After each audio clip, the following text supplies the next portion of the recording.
આજે એક વાર્તા સાંભળ્યું છે નવી? વાર્તા સાંભળવાની ગમે છે તમને?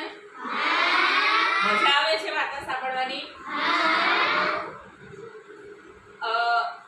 આમાંથી કેટલાક કે ઘરે ગલુડિયું કે કૂતરું પાડ્યું છે?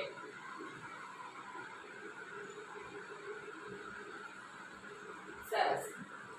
તો આવા એક કૂતરાની વાર્તા કહીએ.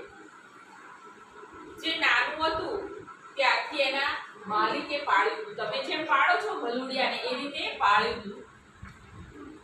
અને એ ભલુડિયું મોટું થઈ અને કૂતરું બની ગયું. શું બની ગયું? કૂતરું બની ગયું. હવે આ કૂતરું જે છે એને રોજ નાનપણથી એના જે માલિક હતા એને ખવડાવે, પીવડાવે, પછી નવડાવે અને શિયાળામાં અને ઉનાળામાં ગરમી ના થાય, ચોમાસામાં વરસાદની પલળી ના જાય એટલા માટે એને નાનું અમથું એવું ઘર બનાવ્યું. તો કૂતરું એમાં રાત્રે સૂઈ જાય. એમ કરતા કરતા સમય ગયો અને એક દિવસ એના માલિકના ઘરે ચોર આવ્યા. કોણ આવ્યું? ચોર આવ્યા. અને કૂતરા તો ખબર પડી ગઈ. આમ કૂતરું છે ને માણસનો પગના અવાજથી આમ કાન ઊંચા થઈ જાય. તો એને તો ખબર પડી કે કોઈ પછાડ્યું છે એમ. તરત જ ગયું અને ભસવા માંડ્યું ચોરને જોઈને.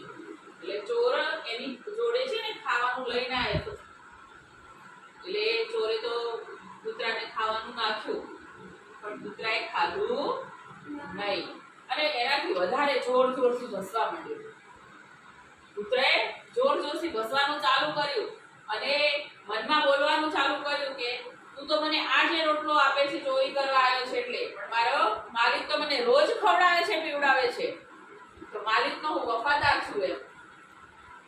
એટલે તો જોરથી વધારે ભસવા માંડ્યો અને ચોર હતો એને બચકા ભરવા માંડ્યો અને જોરથી ભસવાનું ચાલુ કર્યું. એટલે ચોર તો ત્યાંથી ભાગવા માંડ્યો. એટલામાં માલિક આવી ગયા, બધા જાગી ગયા અને ચોર પણ ત્યાંથી બધા આમ ઘેરી વળ્યા. એટલે ચોર પણ પકડાઈ ગયો.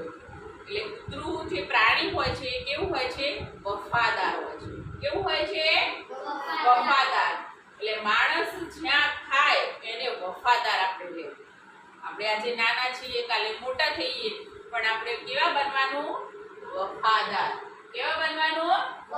વફાદાર.